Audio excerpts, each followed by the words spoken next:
Okay. Yes. Now, so the almonds will be delivered. If for some reason you're allergic to these things, then you should be clear to me about that. But and you can do whatever you want if you don't like chocolate or anyway, sell them on TikTok or something. I don't know what you guys do. All right. So as a sort of a prelude to that, I have a little section, a couple of pieces up here, right? So there's going to be estimation. So I just have some like analysis of what you've done, and then, but I'm going to lead in with this stuff about voting. This is about fame. The next piece that I'll go into is stories, which I started the other day, and then we'll sort of speed run through what I'll call contagious stories, and then this kind of last piece on complexification. Let me try to put that in the right spot. Okay, so hopefully a bunch of things will come together for you here. We'll see if I can deliver some concepts. All right, the things. So the mechanisms of fame, right? Why do things take off? So we'll have a bunch of pieces about this, but it's going to get to an experiment we ran years ago at Columbia, which predates a lot of stuff that's taken off. And I know I've talked about the Mona Lisa a little bit with you guys. So there's some thinking about this over the years, and why are there these superstars? And so just to point a couple of pieces out, and I'll talk about voting a little bit, different kinds, like how do you rank things, right? We've talked a lot about ranking at the start of the course. How do systems, and we've talked about how they come about, like rich get richer mechanisms and so on, right? So of course we like to rank things. So how do we do that? Of course, there's simple political voting, right? That's one thing, but there's also ranking of whatever it is, anything you like, as in like. So this is full-time comedians were in this paper. This is now 40 years ago. Soloists in classical music, right? So these people at the top of their game, like golfers, there's just only a few usually, like hundreds, who really make money. If you're the 1,000th best golfer in the world, you're going to be it's not great, which is kind of crazy, right? 500 players in the NBA, and they make a huge range, right? The ones at the bottom, maybe not so much. They also have, so it's an economist, so they have to talk about themselves a little bit. So, or in general, an academic. I'm not, economist or whatever, but academics. Okay, so there's a little bit of inward looking. So why are there these things that have taken off incredibly? And so the argument that Rosen put forward, and I'll just quickly sort of tell you this, is that there is this kind of individual. So this is important, right? There is some underlying quality. So that's a different. What is that, right? I mean, still, it's all, and I'll come back to this. Reality is socially constructed, right? So that the fact that there's, like, what's in this textbook that makes it better than this textbook is a pretty hard thing to compare, which of course economists think about. And then simply that this kind of reward, right? That there's individual quality, or sort of this underlying inherent quality, and that maps to some reward, and that it's just simply convex, right? That you get. It's not a linear thing. It's simply that it's super linear in some way, not in the sense of scaling. So two reasons, right? There's imperfect substitution. So you have like one good surgeon, you don't replace them with two surgeons that are 60% as good. Like you probably don't want to do that. So that's the surgeon one. Technology, right? Of course, means that now we can copy things immensely. And right, if you wanted to listen to a song, then maybe someone in your family could, like hundreds of years ago, could learn the song and play it, right? People did this a lot. And then, you could go, of course, if you maybe lived close enough to a place like a city, you could go and listen to someone in an orchestra, and you could listen to, these beautiful performances put on by professionals. And of course, there are pieces that have been copied and emulated. But with the rise of, recording itself, which is a huge advance, right? I mean, it took us a long time to we don't know what, Caesar sounded like, right? We just have no recordings.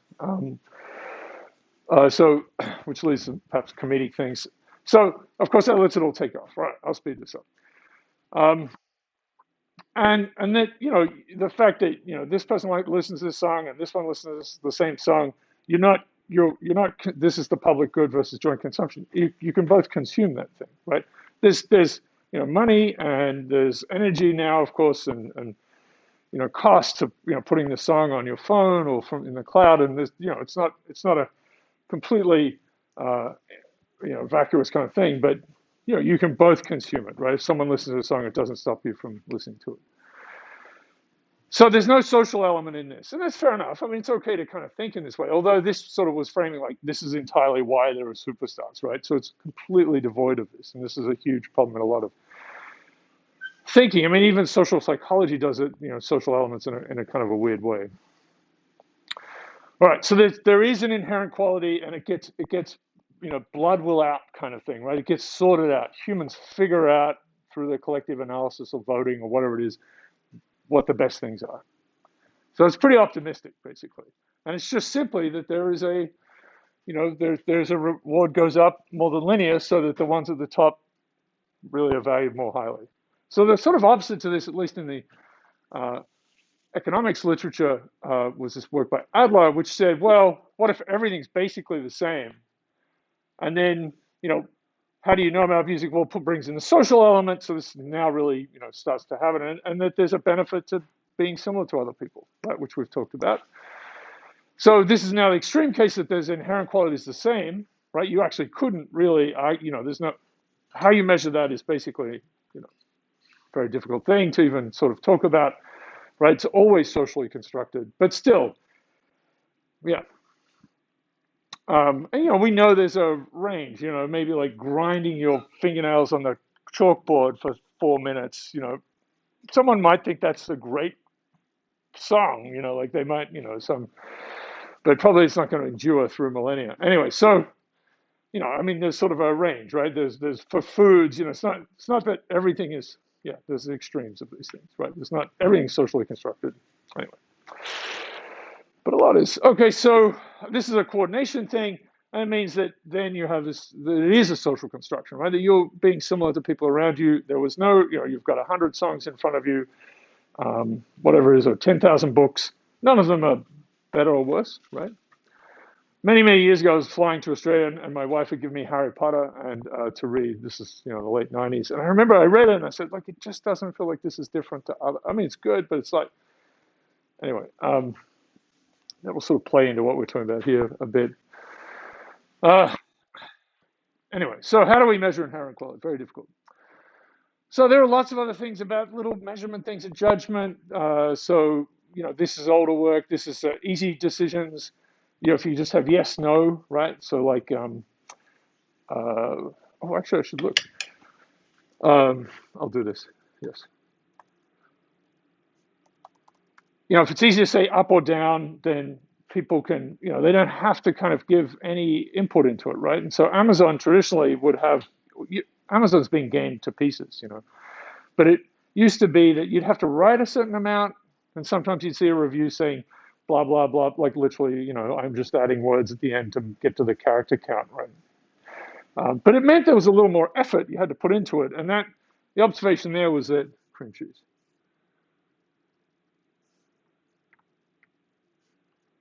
This is important. So an important article here by the New York Times, cream cheese shortage. People are upset because of this, I think. There's cookie dough cream cheese, so there's some violence. Anyway, the comments have been turned off, but let's see if I can. Right, there's some joking. Reader's pigs.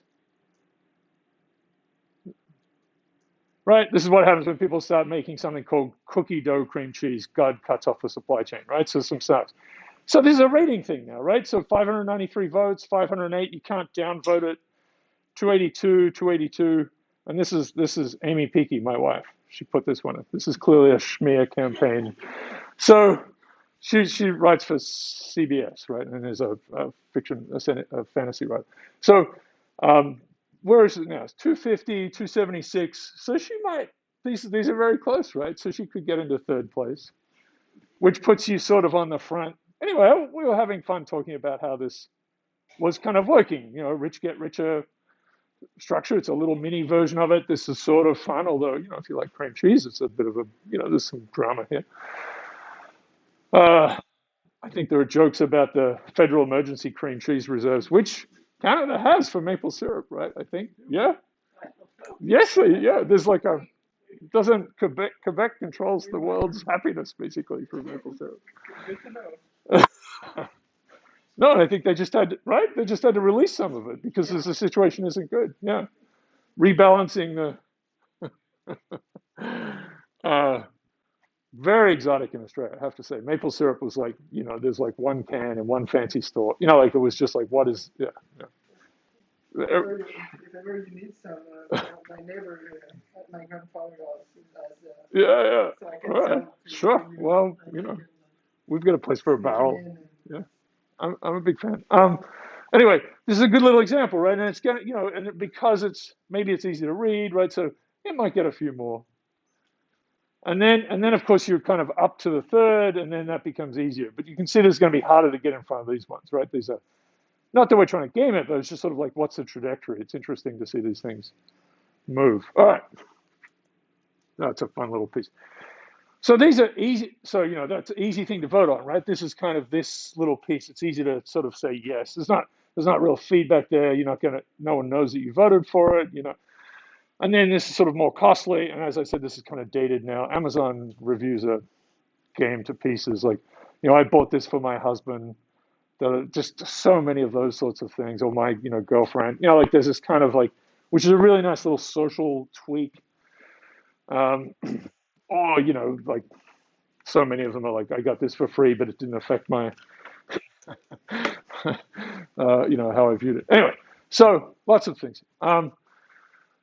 This is it's not that old really, but this is a much more mathematical piece. And the story here was like, just get rid of any kind of ranking things, just score pieces individually. And we do that, with say like Rotten Tomatoes, right? Or wine, or various kinds of voting things in the Olympics, which is of course, gamed as well, right? I mean, there's a history of judges doing bad things in, figure skating and so on. But they're not ranking things. They're just trying to give each one a score, and you add up the scores. So this is sort of an argument that fixes up a lot. You'd think this would have been done hundreds of years ago, and indeed a lot of thinking about voting is from hundreds of years ago. Anyway, just put it there. This paper I think is quite important. I don't think it's super well cited, but I've always kind of liked this one. It's hanging around in a physics journal, and the idea is you have to rank n objects, and they have some underlying quality Q, right? So we're going to assume that. And, it can be done in pairs, and there's some evaluation, right? And that, when you get an object I, you have some sort of, you can kind of, you can see its quality to some extent. It's some sort of, distribution around it. But then which objects you kind of choose to sort of look at and compare and vote, there are different kind of things in this thing, I think. They're proportional to how many votes it already has, right? So just exactly what I showed you for my wife, Amy, right? Like, so that how many votes it has. And there's a little parameter here. So this is very kind of, I didn't show you all of that, but it's very, very much in the kind of scheme of rich get richer stuff, where there's if alpha is 1, then it's like a rich get richer Simon's model. It's just proportional to what you have. If alpha is greater than 1, then you start to get this problem of, right, the big things take off and take off. And if it's less than 1, right, if you're in front, you don't zoom away quite as fast. And you certainly don't get these sort of power law size distributions. So, and when alpha is like 2 or something like that, it becomes a winner takes all, right? In those rich get richer type models. So that sort of comes over to here as well. It could be just simply on the votes. It could be your votes multiplied by the inherent quality, or your evaluation of the inherent quality of it. And the upshot of this, and I think this is quite a deep result, is that if alpha is less than 1, right? So the way things are presented to you, and it's the one I just showed you, of course, it's just a list, right? So that's what people are going to look at. There's just a list. That's fair enough. We're ranking them. This is a game where you're being given 2 things to compare based on how many votes they have already, right? So what's the likelihood that you see them? So if alpha is less than 1, then it's going to show you're going to tend to get, right, the bias is not going to be so strongly, still towards the top end, but it's not as strong. And people will be able to get this correct ordering out. They'll be able to sort of view enough pairs and sort it out. Alpha is equal to 1, it's on the edge. And if alpha is greater than 1, then you start to get this thing where the things that haven't done well initially get buried. And you'll never evaluate, they'll never get enough evaluations, and it becomes a real problem. So this is a phase transition in whether you sort out the right ordering of things. And of course, we're limited in time. We have mechanisms that present things to us in funny ways. So we're often in this category. And of course, gaming as well. All right. So there are rankings looked at in a lot of ways, like how these rankings are achieved. As I said, lots of different ways. We're trying to get to more social ones now. This is an experiment, presumably involving graduate students looking at tanks of fish for a long time and counting how many times these fish nip each other or kind of like bite each other, right? I don't think there's outright violence, but this is this measure of how dominant one fish is with respect to another. And so the setup, as I recall, this is a set of 4. All these tanks, they have 4 fish in them, and you let them, hang out and be fish. You put a graduate student next to it. I don't condone any of this, but you put it, and they basically sit there and count the nips, and then like how much they sort of poke at each other. And so obviously the graduate student goes crazy, but you do this for many bowls of fish, then you separate them all, and then put them back together, and see what happens. So people have done this with chickens. I think high school works like this as well, but the idea is that the fish are forgetting, right? They get a reboot, and so this is the outcome. So here's where there's a hierarchy of A, B, C, D, right? So A is dominating these ones, who's dominating these ones, dominating these ones. They're taken out of their spaces, given some time to cool off, put back in the same bowl, in a bowl again, and so there were 6 that went like this, right? And so this is an example where A was still number 1, B was still number 2, and these 2 switched. Here's where the top dog, in this case a fish, became the, I see all these words with beta, the beta, that's terrible. Oh, all right. You can see that humans did this experiment. So there's a bunch of these. They're sort of more complicated. Everyone slips down, and then, this is like the hero at the end of the movie, the feel-good movie, like who was, the ugly duckling or whatever. The stories are very clear. And then more complicated ones, and this is something that people have worried about perhaps too much with voting things, that you can end up with A being preferred to B, being preferred to C, but C being preferred to A. Anyway, and these numbers indicate how many times that happens. So there are more of these, but yeah, that's about it. So this starts to give another example of the unpredictability of the world, right? Run the world again, what happens? So we're starting to talk about fate. All right, we don't have to worry about that one. All right, then we ran an experiment. I'll tell you about this experiment. Wow. So there's a number of years, we started doing things just with Google, simple stuff with Google, like Googling for sets of things to see like how many pages there were about, like as measures of fame. These sort of early things. Wrote some little scripts. Google was still, pretty small. Not small, but, something you could kind of access. You probably had more trust that it wasn't so, obviously Google works quite well, but it's got much more complicated mechanisms behind it now to make it sort of function and need to build defenses against being kind of tricked. Okay, so here's the game. So Matt Salganic and Duncan Watts. This is Matt's one of his main PhD things. So he reached out. This was the idea, right? Let's get bands and songs, and we'll put them on the web, which is still relatively new, and people could listen to them, and we'll give them it's a free thing. We'll give them the reward will be they can download it for free.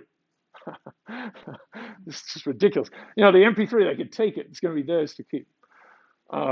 Obviously, this doesn't make any sense anymore to you guys, but still, at the time, it was a big deal.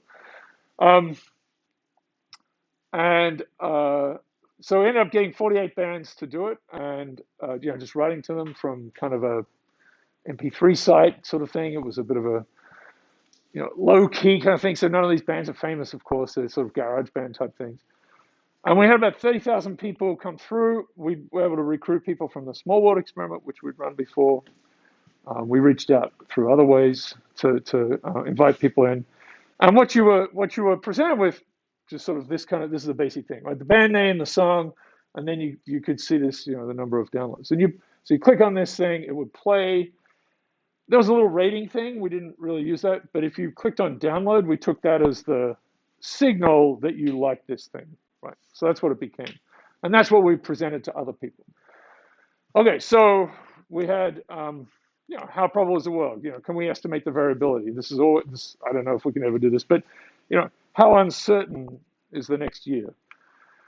Okay, so superstars dominate but are unpredictable. Like, why do we really have no idea that Harry Potter or whatever, or the Mona Lisa, like, why? And we tend to tell stories after the fact about why they're the number one, why they won. It all makes sense. So this is the experiment. You were presented with, hopefully you can see this, a long time ago. The resolution wasn't great, but basically, yeah, there's a band, there's a song, number of downloads. There are 3 by 16 here. So this was a layout that someone would see in a world, and the downloads are here. So what's hard about this is it's hard to see the ranking here, right? You're given a random presentation. So in this version of it, if you want to figure out which ones download the most, you have to kind of look through the whole thing. It doesn't take forever, but it's not as easy as a simple ranking. So this is one framework. We made 8 worlds where people could see what people were doing in the past in those worlds, right? So when you came in, you didn't realize this. Presumably people thought that they were all just going to the one site, but there were kind of 8 storefronts, if you like, and then a 9th one. And in the 9th one, you couldn't see anything about what people had done before you. So that became our way of measuring the inherent quality. Well, what do people, absent any social input, decide, right? Which is an important thing. It's a little messy in it, but it depends on the cohort that's coming through and evaluating it. That's just what we have. And because we're randomly assigning people, it's not so bad. All right, but in these 8 other ones, it starts off as zeros, and the first download puts a 1, and then you start to see that. So the only social signal you get from what other people like is just this number of downloads. You don't know if they're like you or whatever, right? None of those things, which of course has been played on enormously in lots of things. Okay, experiment 1 looked like this. Experiment 2, then we turned it into this, right? So now it's going to be a list, and it's going to be the most downloaded song at the top, and the ones at the bottom down here, right? So there are 8 plus 1 and 8 plus 1, and we let those things run. And these are amazingly terrible plots. But this, so you end up after some time, we let it run for a while, and then you've got 1 to 48. This is the rank in the independent world where no one can see what anyone else is doing. And then this is the rank in the worlds that have social influence. So of course, there's only one of these worlds, right? There's only one independent world where no one can see what anyone else is doing. So it's hard to tell, but there are 8 points for each one of these, right? There's 8 worlds being plotted here. And so you see the one that was number 1, that people absent social influence thought was number 1, actually did very well in all of these, right? So this is, we weren't really curating the quality in some way beforehand. And the ones that are absolutely terrible, according again to the individual, that kind of got found out as well. But there's only a couple at each end. So this is we're reasonably able to sort of construct something like Adler's thing where they're not the variation in quality is not enormous. But within that, there's just a huge amount of, right? There's just a huge amount of variation. I think in one of these, at least, as a song came, 40th in one and 1 in another. It might be this example here, 1 here and 40th, right? So that's a huge variation. So just to be clear, right? If we could sort things out, this would be just a straight line. Every world, right? The song that came 24th in this world came 24th in all the other 8. But it's just a mess, right? This is why there's so much cheating and advertising. Like people try to tell you they're famous or whatever because, it is a horrible, horrible mess. Yes. Is it kind of a wisdom of crowd situation? Like it looks like the line is more or less, right? It's just real fuzzy. Well, I mean, it's not. yeah, that's sort of, that is definitely the story here. It's not, it didn't quite fill out these pieces. That's true, right? But the variation is still, it's really enormous. And this is this is an assessment of what people like. It's cultural stuff. It's not, you're not determining, something that's really like a physical measurement or something like. Even though like we know that that gets messed with as well. What you might see from this is this. It's we have to quantify this, but this is messier than this one. And this is the one where you're presented with a rank list, which of course we are all the time, right? There's a ranked list. Here are the richest people in the US. Here are the best songs for the week. I mean, what we do. All of sports is based around that. Fair enough. Like that's literally the game, so to speak. All right. So here's a Gini coefficient measurement. There could be lots of other measures here. But this is the inequality of these worlds. This is the independent case, and this is that first experiment where you're presented with a random array. And you can see in all 8 instances there's more inequality, right, in the outcome. This is some measure of that. In the next version where we gave people the rank thing, just a different cohort of people, right? This ideally would be the same, but it's a bit tighter. There's less variation, right? There were more in agreement. And you can see there's just in general, right, this has gone up. So there's more inequality when you introduce this very weak kind of social signal. Again, it's not people like you or anything. It's just that other people downloaded this song. You don't know if they could be dogs and cats or polar bears. You have no idea, right? You might suspect it's being gamed. You might suspect that, right? Because it's online, like who knows, right? And then there's a measure of unpredictability, right? So how, it's just another mess of these things, but, I think it's going to be a bit like Pearson's. Anyway, there are many numbers you can talk about.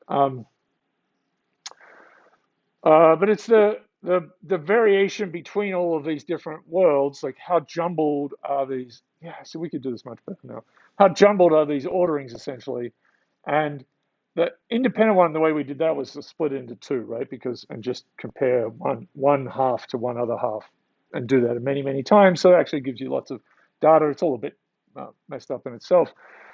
But the point of this is that the jumbling, of course, increases as you go from as you add this little element of social influence.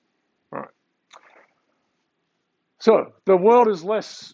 So people are perhaps more certain, but it's less predictable from the start, right? So that's kind of the story. So there's greater following, greater inequality when we increase the social signal, and this is this thing I've been saying in lots of different ways, I guess. If you're imitating other people in some way, probably not knowing it, the more you're doing that for free, the more that you're not sort of evaluating what they're doing. And again, very reasonable thing to do to survive. But you get greater unpredictability. So there's greater inequality, which would suggest, right? So like Harry Potter is right out here. It's hugely, it sells twice as much or whatever it is than the next thing. We're very sure about, like, it seems like we're very sure this is the best thing. But actually, what you can see is, at least in this little game, when we ran it again, that the outcome was more unpredictable. So in fact, when you see a really big skewed kind of world, it's suggestive of this, right? That it's actually, if you run things again, the thing that wins is probably going to change over, given that it's a social construction. So, right? So again, this is, I think, just trying to say what I said. The most unequal distributions would suggest that if you go back to the simple story, think about, well, what about the underlying quality? And it's hard for us not to do this. It's hard for us to say how much, to kind of think like how much, the social construction part, networks of people copying each other. It's just sort of a hard thing to do. Like when we talk about Mona Lisa, right? It's that it's famous for its inherent qualities. So this is the story you can take away, right? And there are lots of variations on this, the way we talk about it. 100 million people can't be wrong, 1 billion people can't be wrong, but actually they can. They can be spectacularly and very harmoniously wrong. And I think that's one of the, look, that might seem like a totally obvious thing to you and whatever, but this is something that it was sort of a hard fought observation, not but just by us, but by experiments and so on. That that billions of people can be harmoniously wrong about something. Do we sort things out? So there's a interesting question. Yeah, so let's tell a story. What happens if there's manipulation, right? And if things are kind of messed up, do these things get sorted out? And so this is an experiment. There was experiment 3 and 4. In experiment 3, we just sort of ran it again with that ranked list kind of structure. And then some point into it just said, okay, let's just swap. We're going to mess with the table, right? Here's the rank list. And at one point, it's emerging that, there's a top song, there's a 48 song. We're just going to turn it upside down, right? So we just go boop, and flip it upside down. So we do that, and we make 2 new worlds that have this inverted thing, and we keep the original world running. So now we went from this 1 world to 3 worlds. 2 of them have a flipped ranking. Yes. So when the participants were asked to just download their song, or were they asked to rank the song when they were shown the display, or what were they? You're presented with things like it's a free music, like you can listen to things and you're welcome to download it. Okay, so some That's people it. might not download anything. No, nothing. Okay. Yeah, and they had 2 hours. So they didn't know that either. Like after 2 hours that was just a design thing. After 2 hours into it, if you could keep coming back to it, but the idea was to try and make it, someone didn't come back after and download everything days later or something like that. Yeah, yeah, right. So they aren't. They just presented with this kind of free site, which of course you should be very worried about, I suppose. But we had a debriefing thing afterwards, saying that there was a mild deception in that you didn't know that there were parallel worlds. Other than that, I don't think there's any deception. We didn't say there's one world. You just didn't say anything really. Yeah, yeah. So it's good. Yeah, so it's very mild. And if there was a rating thing, like a 5-star thing, but that we just didn't worry about that. Yeah. So did you actually bring it yourself? Which now probably doesn't matter. No one. There's YouTube has videos, whatever. There's people probably aren't very interested in free songs. So we flipped the world and then let it run. And then so this is what's happened now. This is the original world. Song 1 is still going along here. Song 48 is still going along here. Right. This is the number of downloads, and this is sort of time. It's people. But in the flip world, song 48, which has now become number 1, is actually kind of doing okay for itself, right? It's not doing what this one is. People are actually downloading this thing. They're seeing it at the top of the list, and they're downloading it. Song 1, which I showed you, that we did have this one that was kind of better than all. It's actually digging its way out. Very slowly, it's kind of digging its way out. This is the same thing, but it's song 47 and song 2. Song 47 also doing well right now. It found itself at rank 2. And there was no memory, right? People don't know what's happened in the past, right? They're just coming to this site for the first time. So it would look weird, right, if you change rankings of everyone's watching, but it's not what was happening here. Song 2, though, is not doing well, right? You can see it's not going up. And we know, of course, from the start that the rankings you end up with are wildly variable. This is just sort of another point of that, another example of that. It's not going to dig its way out. So all of this points to, so pretend rich get richer, but it's at a slower rate. And this is why payola works, right? Which is the gaming of the old school kind of gaming of radio stations and anything where you try to pretend you're doing better than you are, which advertising is full of. Just people in general, saying I'm the king of the whatever, it's a very human thing to do, to inflate. And that actually, if you were the people trying to make money out of song 48 and you were able to change the world like this, now you're counting some money, right? That you're doing okay. But what you can see is overall the overall downloads for this whole system has gone down. So the whole system performs much worse, right? In terms of people experiencing music that they maybe like, this whole thing has been degraded by the cheating. So cheating works for the individual. I mean, again, nothing you might say that's obvious, but at least in this little study, right, the cheating works. It's functional. It's effective. If you can cheat better than everyone else, I mean, there's a cheating competition. But the world is a worse place. So, this is, we don't like, we sort of good people with laws don't like this, and we try to catch those people, and they get in a lot of trouble. Yeah.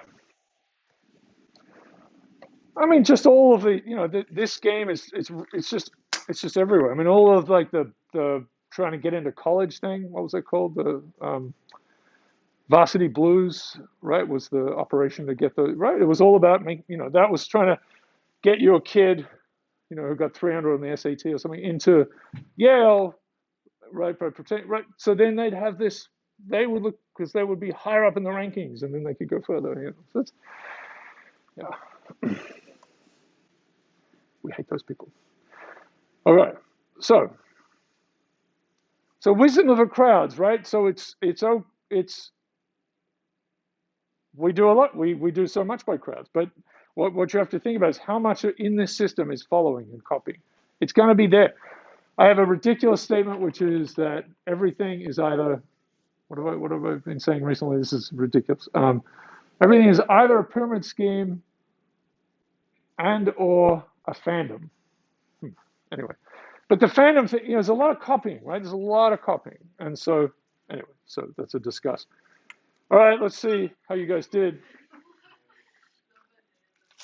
Here it is. So I didn't plot graphs for the banana, but you all saw one banana and wrote that down. So that's good. That was good. Okay, let's see. What are the numbers? So I translated them into ounces. It's a mess, but on the graphs I'll have grams. Okay, so 30 ounces. You probably can't remember these numbers. Anyway, I'll have some analysis. 217. This one I'll say was funny because it was supposed to be 3 rounds too, and I messed up. I didn't get you to go through it again. Whatever. There was some padding of zeros that maybe happened in the first round, and then that was copied a bit in the next round. I mean, I didn't pay any attention to it, but it was there was a sort of a tick like that came into it, which is like, I guess they're like 8 numbers long. There are some with letters, which I thought was good, but I stripped them off. And this is supposed to be, so this is like, who knows, right? Maybe you work there and you know, right? But it's very specialized knowledge, yeah. And they're hard to look up, actually. I think you can look up, you can go to the City Market website, and if you put in I think if you put in a number, it will tell you what it is, right? So you've gotten some thing home, and you've forgotten what this powdery substance is, like, is it arsenic or table salt? Like, it's good to know, right? So always write what it is with the words. This one's hard. So this is 10 to the minus 27. Parsecs are big things. Neptune is also a big thing, but this is a big thing being measured by a ridiculously big thing. And it's also volume, so that makes it even worse. So let's see how you guys did with that. Okay, so here's in order from, furthest off to the bottom. It's the number and the weight, and I have a little thing that takes your first initials. It even does that. It like takes that. I know. Terrible. Ridiculous thing. Anyway, so you can see, like how we're on the range here is, 400 to 1800. This is for the weight. This is in grams. So pretty good. Yeah. Cool. It's looking good. Yeah, it's good. This is unusual. It's an unusual bit of success on the, yeah, right. I think the amount of chocolate on these almonds it varies from the manufacturer. Like some of them are a little bit, like thicker. There's more, yeah. So like that number, the weight number ratio is varies from year to year. So anyway, it's good. So you've done pretty well. So you can see where you are on this. And I'll have what happens in the second round. This is the bin number, which, it's fair enough. We're not sure about that one. So, and for these two, I have to bring in a log scale because I didn't expect I would have to do that for the xanthan gum one, but I did, certainly for Neptune. But yeah, so now we've got a log scale for these things. So, yeah. So so this looks pretty good. Again, on a log scale, right? That's 2 orders of magnitude there. This is, yeah. So you could say at this point there's 9 orders of magnitude, like you're not sure, right? And you're even less sure about this one. This is not bad. I think this is 20 orders, and I have a reason for this range, but this is 20 orders of magnitude here. It's been worse. I've seen it be like this, 50, 60 orders of magnitude. Um, there's another part of this, and it always happens, is that some people will not change it. I'm not going to say, we'll always just put the same thing that they put in the first one, right? They just keep the same one. And that can be, for various reasons. Like you think you're right, you're trying to anchor other people, or you think the whole thing is stupid. But there are chocolates, so, Okay, so this is now, which ones do I have here? I have a couple of other variations. I think that's the right. Oh yeah, I'll show it in a different way. Yeah, so this is the first one and then the second one, right? So this is the second evaluation, and so they're on the same scale, and you can see it's sort of tightened up a little bit, right? Right. So I think you all have the same scores here, so it's only kind of coloring the one that seems closest. And this is going from the first evaluation to the second one. It's tightened up a little bit as well, right? So becoming more sure. Xanthan gum, tighten up a little bit. This is actually a loose thing. That should be the same. And this one got worse. Yeah, this one got worse. It's interesting. Sometimes there's a sort of an obvious physicist in the room who makes themselves an obvious physicist through the whole semester, and then people are like, "What did that person say?" Doesn't mean they're right, but they're like. And so this is kind of in order of how you did it, right? So this is a sequence you saw on the page, and then this is after the first round. So this is the start of the second round. So you can kind of see that there was it's got tighter, right? Maybe a little bit tighter as well, but you see that people are still kind of sticking to their scores, right? These are very similar looking, shapes here, right? So they're not jumbling quite as much. So, right, a little bit, yeah, it's the same thing. And this is Neptune. It's like it got worse. It really just it got completely worse. Okay, so that's the weight, that's the number. And these are just normal sort of little box plots, right? So it's a quartile and the third quartile and the median. And so became more certain and, not so far off. So this was a bit of an improvement, but the median was a little bit further off. In this case, again, more certain, but the median is moved away from the actual thing. So this is not always, but generally, and especially as a third one, people become more certain and they're but more wrong. But you're happy. It's okay because you agree, right? So anyway, so this is a problem, right? You want to the extent you can, you want to make voting systems that don't have people influencing each other, and then stop the people who then try to influence those things that you've made to prevent. So it's an arms race, right? I mean, I remember sort of seeing this in just being amazed by this in first kind of faculty meetings here. It was like, let's have a vote on like someone's future or something, and you're going to put your hand like, do we kill this person? I mean, not give them tenure, and it's like raising hands, and it's like, you that's just so wrong, I know it's done in a lot of places, the yeas and nays and whatever, but I just feel like it's incredibly perilous kind of thing. Okay, so there's your this is the error, right? This is just for the first two things, percentage error, and that's on a log scale. This is the errors based on all four things, not including the banana. So that's the absolute relative error. So the closest on average anyone came, and of course it's because of Neptune is 10 to the 16. Anyway, so you can have there you go. And you can do what you want with it. Victory. All right, but it's a good little classroom kind of example of, right? The wisdom of crowds is itself a little story that's misleading you about, potentially, about what crowds can do. I mean, markets, right? Markets are, we're trying to put all the individuals together, we're going to have a better outcome. All of this falls under what I call socio-technical computation. Yes.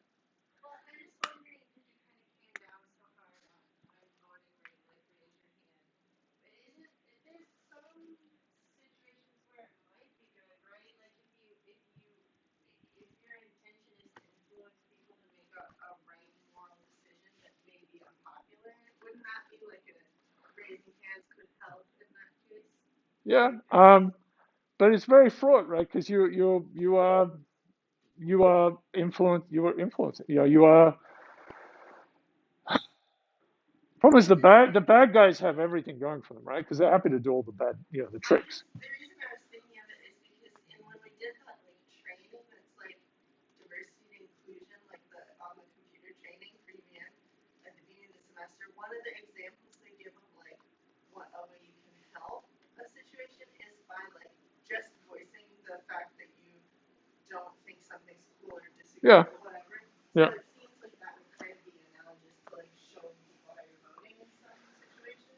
I mean, I guess I would put that under the framework of breaking social proof in that case, which can be this sort of complicitness of by silence, right? And that sort of fits into like if you're something bad has happened to you, you're incapacitated, and there's a whole bunch of a crowd around. Like it's the idea instead of just sort of yelling help, you point to someone. Like you really you focus on one person because otherwise people. And that's not that people are acting badly. They just get stricken because they're waiting for someone else to do something. So even in some, and of course many like maybe extreme versions like that, someone will rush in and help and so on. But if there's some paralysis, you can break it by that. And I think that sort of fits in a similar way. Like I'll just say like the primary process is a is an interesting one because it's like there's Iowa first, right, and then New Hampshire. It's this kind of interesting little sequencing, and you can build narratives, and then Bernie gets taken out. Like right. But it's not just boom, we all vote.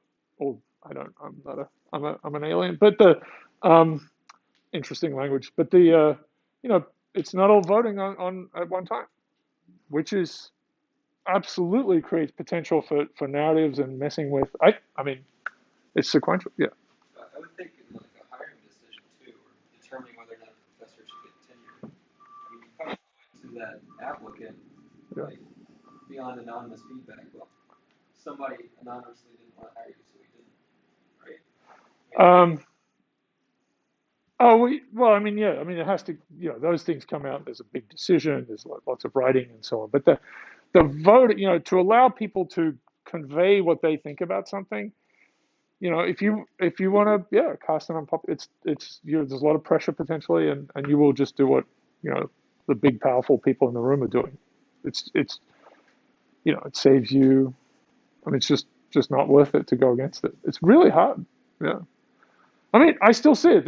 I'm on a committee that's how it's done. It's five people at the, it's sort of in this myopic example. I mean, it's a huge life thing, but yeah, five people and raise your hands. Yeah.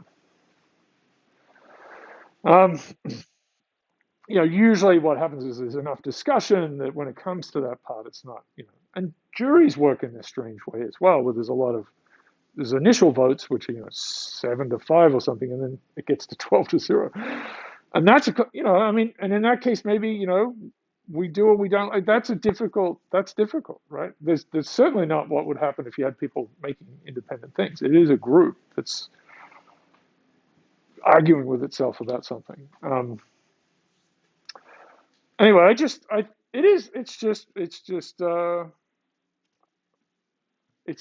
for the people with less power. It's a dangerous space to be in, where you have to raise your hand.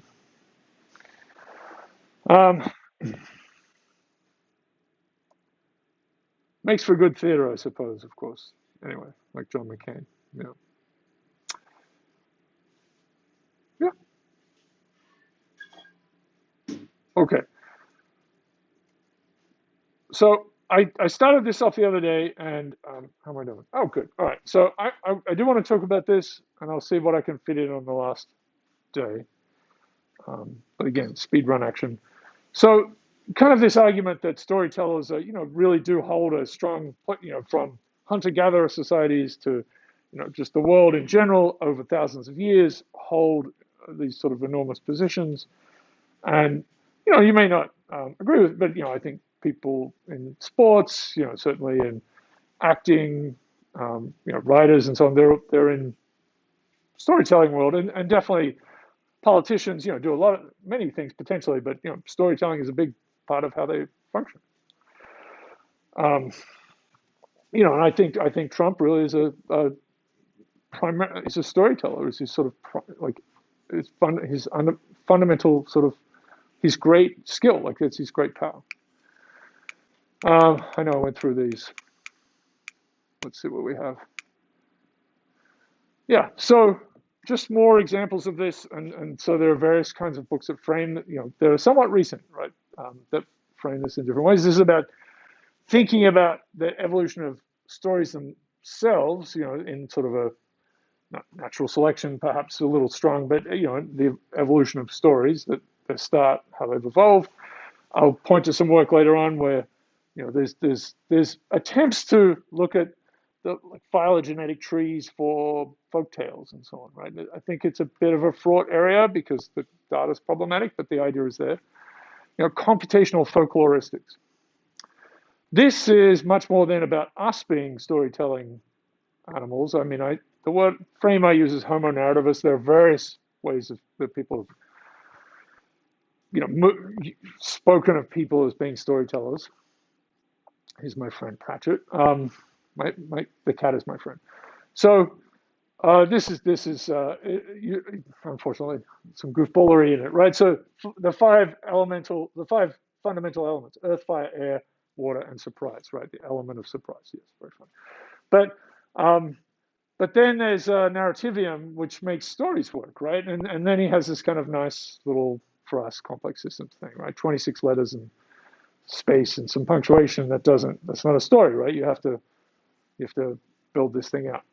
And this is pointing to tropes, right? And I still have great hopes for TV tropes, but heroes only win, when there's a 1 in a million. Like this is the ridiculous thing I showed you from Star Wars, which was too long ages ago. But there are various things that we keep coming back to, and we like those stories. They sort of make sense to us better. But there's a huge space that we miss, which is the stories of systems, right? They're very hard for us to understand. And of course, these stories can be uneven with respect to what happens to people's real lives, right? They can be a little aspirational, which is okay. It's good. And of course, vary across cultures, right? What are the sort of the dominant central stories? What unites people? Let me get this. This is hilarious. Game of Thrones. People have watched Game of Thrones. Sure.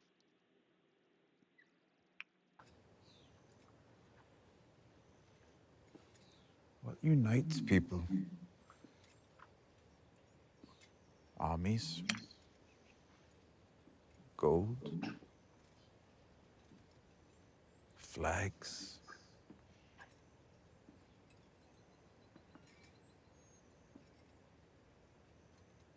Stories. There's nothing in the world more powerful than a good story. Nothing can stop it. No enemy can defeat it. So I'm going to critique it. It's okay. So this is, I've got that wrong. That's season 8, episode 6. I need to put that, which matters because, which episode is this? Which one? This one, Yeah, which one is it in this series? This is the finale. This is the right. Right. So this is what he just said. So flags is a bit tricky because flags, character is the shortcut to story, right? You can people think in terms of stories, I'm going to claim, but the character makes it easier. Like someone is archetypes, right? Like someone's a witch, someone is trustworthy, whatever. Like they're a hero. Like they will do. You put them in stories and like little wind-up clocks. They will little animals. They will go and do the things you expect, right? So flags work, right? They do work for stories. But this is just to have his little piece here. So this is I showed you this early on in the semester. This is from this episode. So this it just completely tanks in the eighth season, at least in terms of what people think. So yeah, right, except for writers who destroy their own stories. Also, audiences are a problem. I mean, stories, they're powerful, but right, word of mouth is no good. Critics, better stories.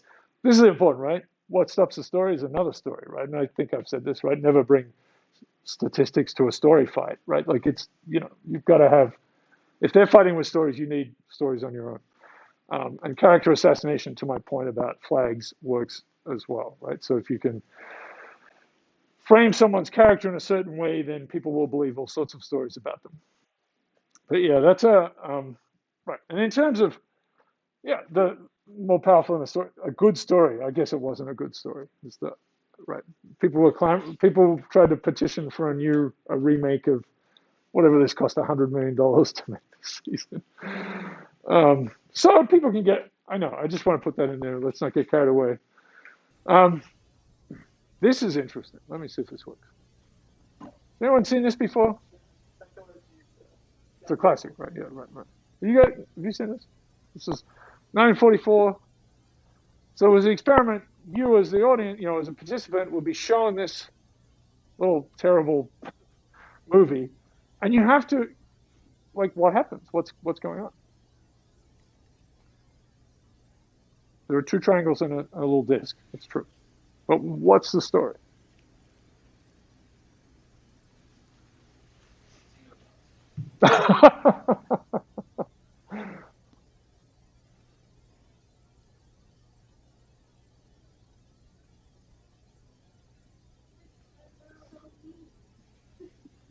It's just a triangle, but you're right.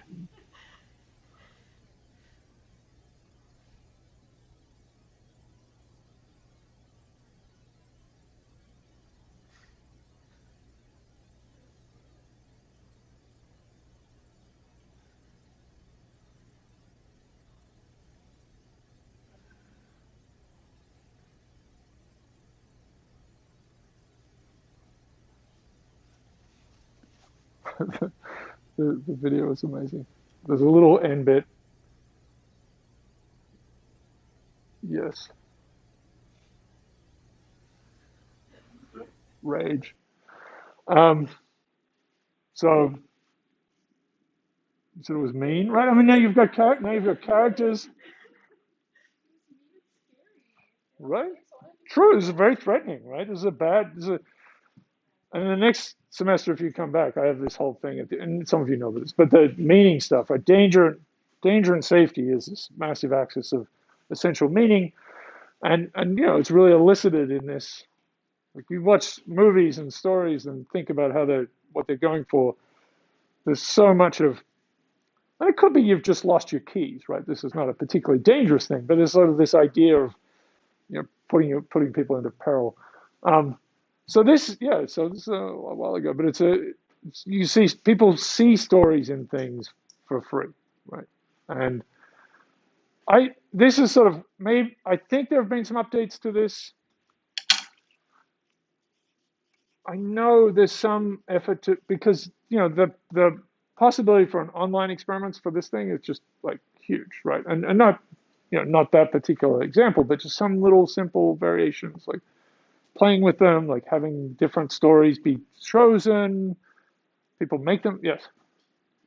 I mean, like the guys who made that clearly were trying to tell that story. So I'd be curious what happened. Like that wasn't random.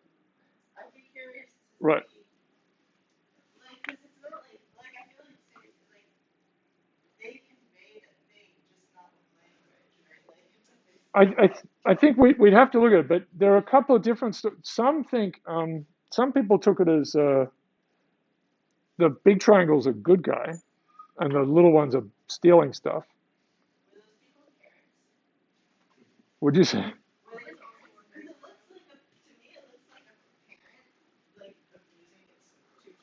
Right? Well, that's the thing. There are these. I'm going to destroy our house.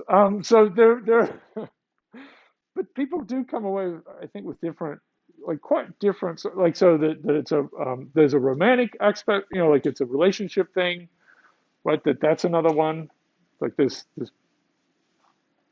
that they're not, yeah, right. They're smaller so they could look like kids, but it could be a relationship thing as well. So there's a bad guy in the relationship who's the little one saves the other one. Do you know the band OG and the OG? It's a band. Oh, You know, OJ. There's Okay. a clip, Freeze Block, where you see that kind of story but in reverse, where at first you think that it's an abusive father, but like spoiler warning, at the end you realize that he was defending his daughter, yes, living right. in a closet from his kind It of must be. girlfriend or whatever, the other way around. So it changed the kind of perception that you get. It must come from this because I think that's sort of one of the. There are a couple of the big alternate narratives that come out of this, right? But it depends on the order of events. That's why I Huh. like that clip. If you look at Oh. like the right order, you understand the story right away. But if you So people have done experiments for this for juries. So there's the story model of trials, and if you present people with a narrative of what happened in sequence versus this was the experiment versus randomly, right? So this happened versus random. If you give people the story more clearly, then they will decide, this is what happened. So it's a really. I mean, for me, like when I was in cognitive psychology, there was this framework that we call like a predictive mind, right? Like the mind Right. actually don't just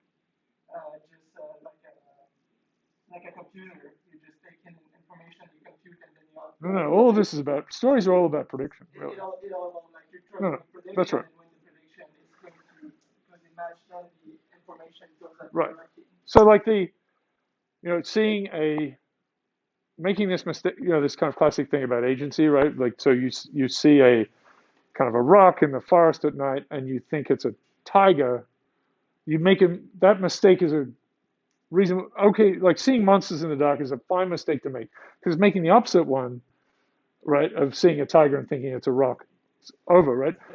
And it's often frames like, well, you impute, like seeing agency and things. Sort of true, but I mean, I think there's also just, you imagine what's going to happen. The thing's going to come and run, and I'm going to go here and jump here or whatever. Like you run all these simulations all the time, and they fit into like little macro stories. I was just, Joy. when you said the thing about juries and then don't take statistics to a story fight, the trial of the three kidnappers of Frank Sinatra Jr., that's what happened. Like the prosecution came with like a bunch of like statistics and PowerPoints, and the defense, and the case was like very clear what happened, and the defense came with like Yeah. a more compelling story, and the kidnappers ended up with like serving 3.5 and 4.5 years in jail for kidnapping someone at gunpoint. Yeah. No, I mean it's and I mean trials are this perfect example of like a little mini story fight, little story war. Because here's stuff that people agree on what happened to some extent. Like maybe there's video, maybe there's some you argue about all those characteristics, but then the prosecution is going to try to say, here's the edge of the story, like here's really what happened, and then the defense is going to say, here's the furthest kind of adjacent narrative away from that that's plausible that could be kind of strung on these things that happen. And if it doesn't fit, you must acquit, right? If you can. And weirdly, it ties back into the music example you gave earlier too, because the story that the defense went with was that the kidnappers had been hired by the Sinatras to pump up to kidnap Fantastic. Jr. to pump up. Which was payola was a huge scandal. That's very plausible. Yeah, it's good. I mean, just pulling that story from somewhere else, but just stick it in. It's like a jigsaw puzzle. God, it's so good.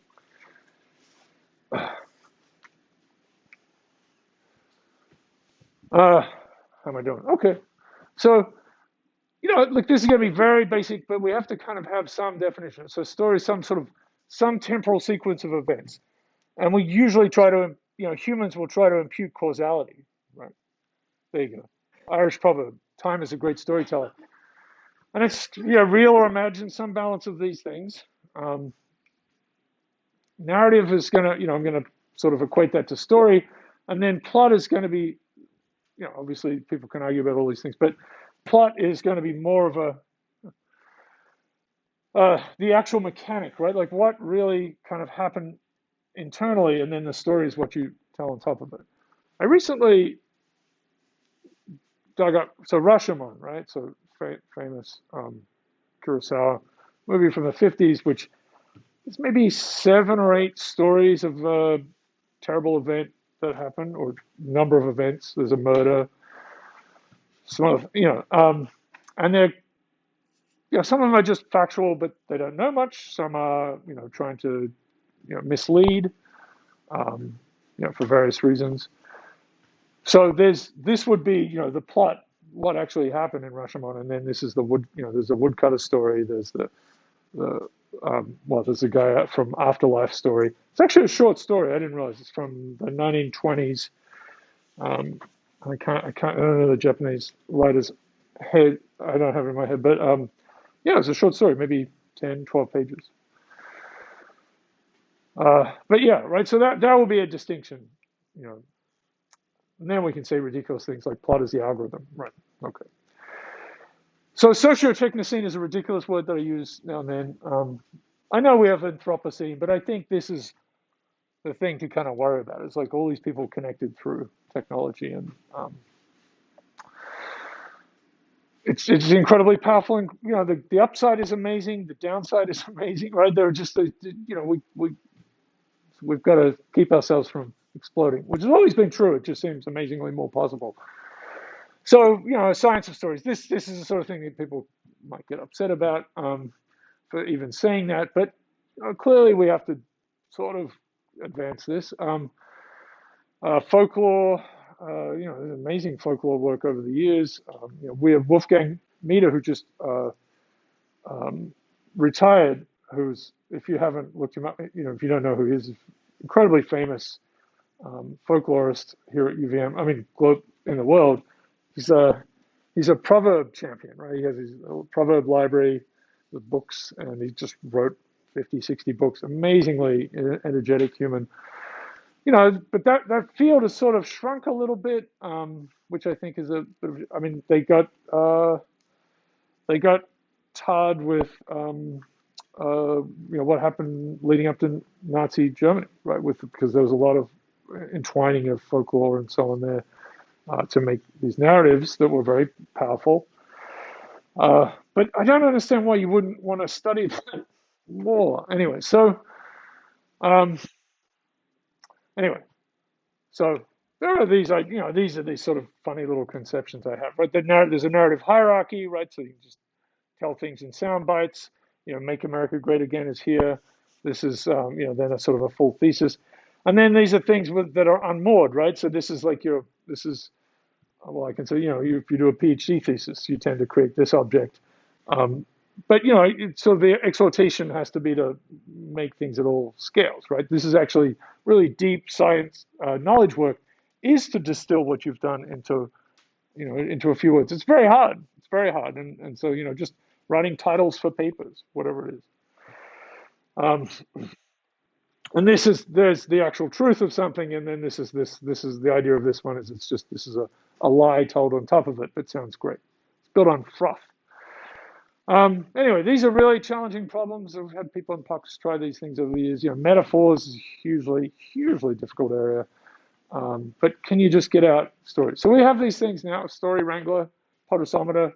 Maybe I haven't showed you in this semester, but that's a measure of how everyone's doing, being talked about. It's Obama, Trump, and Biden. And Story Wrangler is a big effort by us to lift not just something like Twitter, but everything into this big kind of ecological time series framework. Yeah. Okay, so there's a few more pieces that I can talk about here. I know I'll have to break, but just to talk about algorithms, right? So there's narrative economics. So not that Nobel prizes mean that much to me, but I suppose Nobel laureate, kind of more recently, 4 or 5 years, has kind of framed think about economics in terms of narratives. Like what are people doing?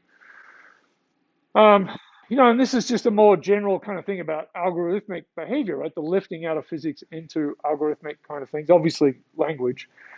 Food, right? Recipes, how we grow food, all of these things that have algorithm protocols and structures and so on.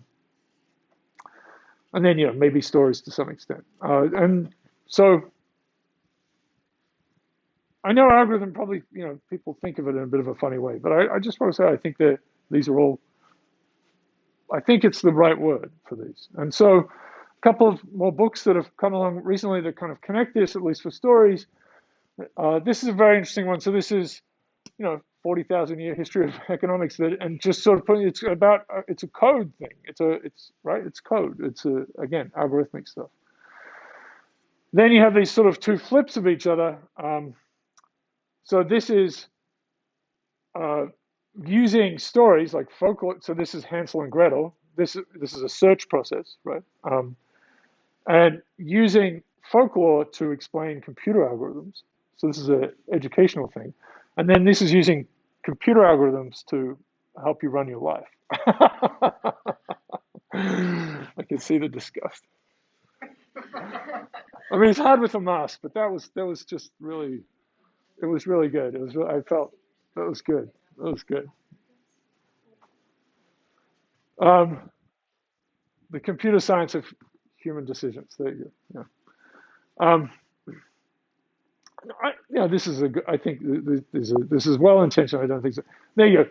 This is one of my favorite books when I was doing my PhD. You would never probably see it so much anymore, but numerical recipes in C, Fortran, right? These things, and so these were just all these little chapters, and then maybe have 2 pages of code of how to do something, but there'd be 2 or 3 pages explaining what it was. I remember in particular like learning, obviously things like Wikipedia and stuff didn't exist, but Spearman's correlation coefficient, it's just 2 or 3 pages, just beautifully described.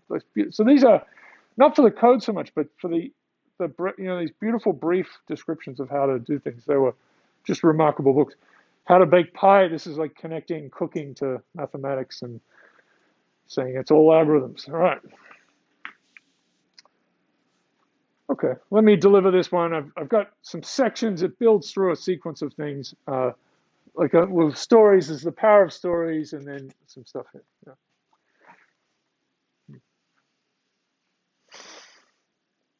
So this is just an idea, and I've sort of alluded to this, adjacent narratives, right? This is kind of why conspiracy theories exist.